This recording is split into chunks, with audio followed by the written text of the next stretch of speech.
Sa patuloy na pag-ulan at pagbaha na nararanasan sa ilang bahagi ng Luzon, bunsod ng Southwest Monsoon o Habagat, patuloy ang pagtugon ng mga kapulisan upang matiyak ang kaligtasan at agarang pag-alalay sa mga mamamayan. Sa gitna ng masamang lagay ng panahon, naging maagap ang 3rd Special Operations Unit ng PNP Maritime Group sa pagsasagawa ng iba't ibang operasyon at pagtulong sa mga commuter at motorista na naapektuhan ng malakas na ulan at pagbaha. Nagsagawa ang 3rd Special Operations Unit ng libreng sakay o transport assistance na nakatuon sa mga commuter at residenteng stranded at nahirapang makahanap ng pampublikong transportasyon. Ang libreng sakay ay nagmula sa SM Sukat patungong Sukat Highway bilang tugon sa hirap ng transportasyon na dulot ng masamang panahon.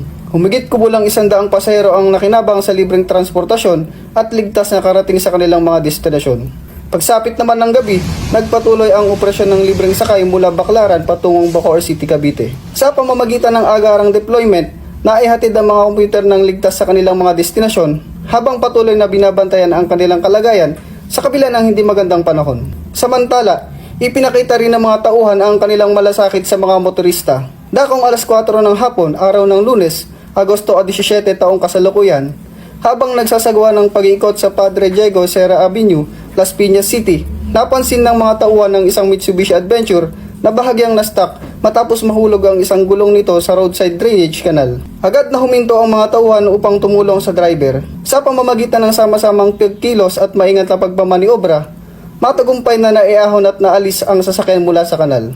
Ang mga operasyong ito ay bahagi ng patuloy na pagtugon ng 3rd Special Operations Unit ng PNP Maritime Group sa pangangailangan ng publiko lalo na sa panahon ng matinding pag-ulan at pagbaha. Sa panahon kung kailan higit na kinakailangan ng mabilis na aksyon, nananatiling handa ang mga tauhan na rumusponde, tumulong at magbigay ng serbisyong makatutulong sa bawat mamamayang nangangailangan. Ang 3rd Special Operations Unit, PNP Maritime Group, patuloy na nakikiisa sa komunidad, laging handang tumugon at nagsisilbi sa bayan sa oras ng pangangailangan. Mula dito sa 3rd Special Operations Unit, PNP Maritime Group, ako ang inyong PNN News Correspondent, Patrolman John Kelvin Q. Madamka, alagad ng batas, tagapagtaguyod ng balitang pulis, bagong PNP para sa bagong Pilipinas, serbisyong mabilis, tapat at nararamdaman.